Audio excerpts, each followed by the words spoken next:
आज के मुख्य समाचार। वसूली मामले में पुलिस उपायुक्त फरार, 3 पुलिसकर्मी गिरफ्तार। विपिन मिश्रा पर धारदार हथियारों से हमले में बुरी तरह जख्मी।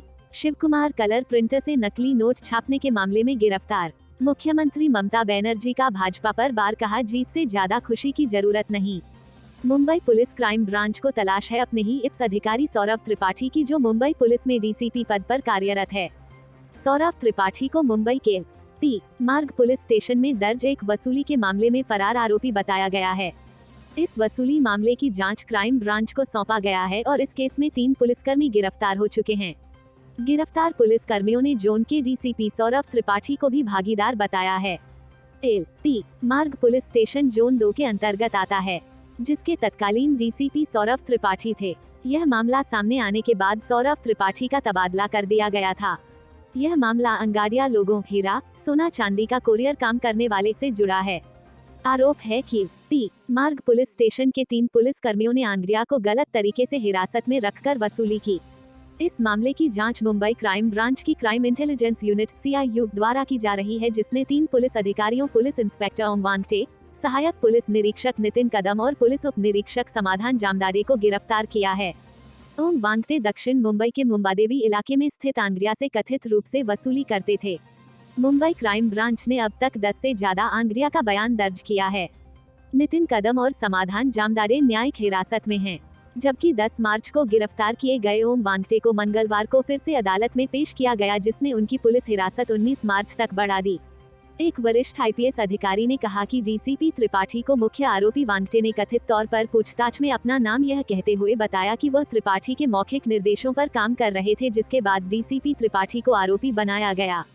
सौरभ त्रिपाठी ने पिछले साल दिसंबर में अंगाडिया के एक समूह से कथित रूप से पैसे वसूलने के लिए पुलिस अधिकारियों के खिलाफ LT मार्ग पुलिस स्टेशन में प्राथमिकी दर्ज किए जाने के एक दिन बाद बीमार छुट्टी की सूचना दी थी।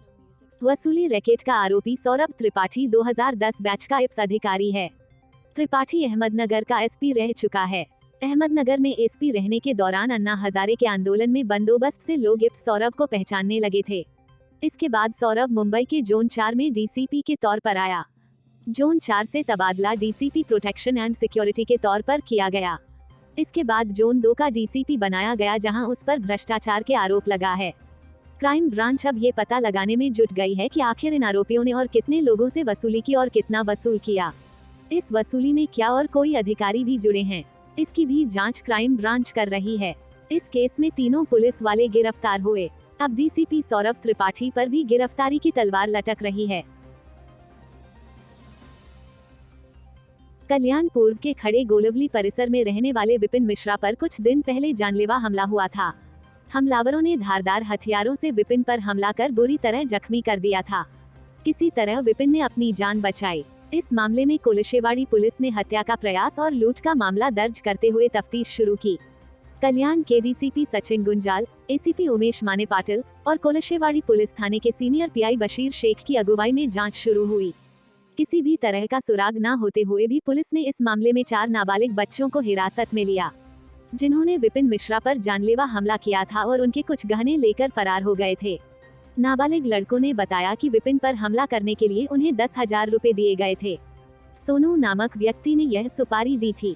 पुलिस ने सोनू को हिरासत में लिया, तब जाकर पूरा मामले पर से पर्दा उठा। सोनू ने बताया कि ठेकेदार प्रमोद चौहान ने विपिन मिश्रा पर हमला कराने के लिए 25,000 रुपए दिए थे। इस मामले में सोनू और प्रमोद दोनों को गिरफ्तार कर लिया गया है, जबकि 4 नाबालिग लड़कों को बाल सुधार गृह भेज दिया गया है। घर बनाने को लेकर रेट के विवाद के चलते दोनों ठेकेदारों में कुछ दिन पहले कहासुनी हुई थी। विपिन को रास्ते से हटाने के लिए प्रमोद ने सुपारी दी थी। अब इस मामले में और कोई शामिल है या नहीं, उसकी जांच पड़ताल की जा रही है। यूपी के प्रयागराज में कलर प्रिंटर से नकली नोट छापने के आरोपित शिव बहादुर यादव को सिविल लाइंस पुलिस ने गिरफ्तार किया है। उसके कब्जे से 16,100 रुपए की जाली नोट, प्रिंटर और कागज बरामद हुआ है। अभियुक्त मूल रूप से करछना के रामपुर सिमराहा का निवासी है और ऑटो भी चलाता है। घर से करेंसी छापकर चलाने वाले शातिर को पुलिस ने गिरफ्तार कर लिया है। पकड़े गए व्यक्ति के कब्जे से पुलिस को 16,100 रुपए की नकली करेंसी बरामद हुई है। पुलिस ने आरोपी को जेल भेज दिया है। पुलिस पता लगा रही है कि इस धंधे में और कौन लोग शामिल हैं। जनपद के सिविल लाइंस पुलिस को एक यात्री ने ऑटो चालक द्वारा नकली नोट देने की शिकायत मिली थी। शिकायत के बाद पुलिस ने ऑटो चालक को पकड़ा और उसकी तलाशी ली।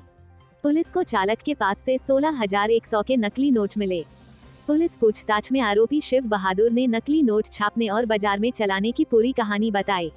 शिव बहादुर ने पुलिस को बताया कि वो पहले साइबर कैफे चलाता था, हालांकि नुकसान होने से उसे बंद कर दिया। इसके बाद वह झुंसी इलाके में एक किराए का कमरा लेकर रहने लगा। वहां प्रिंटर की मदद से नकली करेंसी छापने का काम शुरू कर दिया। नकली नोटों में 100, 200 और 500 के नकली नोट शामिल हैं। शिव बहादुर किराए का ऑटो चलाता है। इसी दौरान बस अड्डे और रेलवे स्टेशन से आने जाने वाली सवारियों को नकली नोट देकर चलाता था। सिविल लाइंस बस अड्डे के बाहर एक सवारी को भी 100 का नकली नोट दिया। यात्री ने इसकी शिकायत पुलिस में कर दी। शिकायत पर पुलिस ने आरोपी ऑटो चालक को पकड़ लिया। आरोपी के कमरे से तलाशी में कंप्यूटर, प्रिंटर और दस्तावेज मिले हैं। पुलिस शिव बहादुर के बारे में विस्तार से जानकारी जुटाने में लगी हुई है। पुलिस पता लगा रही है कि पकड़ा गया आरोपी अकेले ही नकली नोट का कारोबार करता है या उसके साथ और लोग भी शामिल हैं। मुंबई, पश्चिम बंगाल की मुख्यमंत्री ममता बनर्जी ने बीजेपी पर निशाना साधते हुए कहा कि उसे विधानसभा में मिली जीत पर ज्यादा खुश होने की जरूरत नहीं है। ममता बनर्जी ने कहा कि तृणमूल कांग्रेस टीएमसी के समर्थन के बिना केंद्र में सत्तारूढ़ बीजेपी के लिए आगामी राष्ट्रपति चुनाव में जीतना आसान नहीं होगा और उसे टीएमसी के समर्थन की जरूरत पड़ेगी। बुधवार को विधानसभा सत्र के दौरान बीजेपी विधायकों के वॉकआउट पर ममता बनर्जी ने कहा कि राष्ट्रपति चुनाव जल्द ही होंगे। हमारे समर्थन के बिना आप बीजेपी आगे नहीं बढ़ेंगे। आपको इसे नहीं भूलना चाहिए। ममता बनर्जी ने आगे कहा कि भारतीय जनता पार्टी के पास देश के कुल विधायकों में से आधे की संख्या नहीं है, ऐसे में उसे राष्ट्रपति चुनाव जीतना आसान नहीं होगा। हाल ही में संपन्न उत्तर प्रदेश विधानसभा चुनावों का जिक्र करते हुए टीएमसी सुप्रीमो ने कहा, अखिलेश यादव के नेतृत्व वाली समाजवादी पार्टी ने पिछले चुनाव की तुलना में 78 सीटें अधिक हासिल की हैं और भाजपा की सीटें कम हो गई हैं, इसलिए उसे बड़ी बड़ी बातें नहीं करनी चाहिए। गौरतलब है कि राष्ट्रपति रामनाथ कोविंद का कार्यकाल 24 जुलाई 2022 को समाप्त हो रहा है। राष्ट्रपति के चुनाव अप्रत्यक्ष रूप से एक निर्वाचक मंडल के माध्यम से होते हैं, जिसमें राज्यसभा, लोकसभा और राज्यों और केंद्र शासित प्रदेशों की विधानसभाओं के निर्वाचित सदस्य शामिल होते हैं।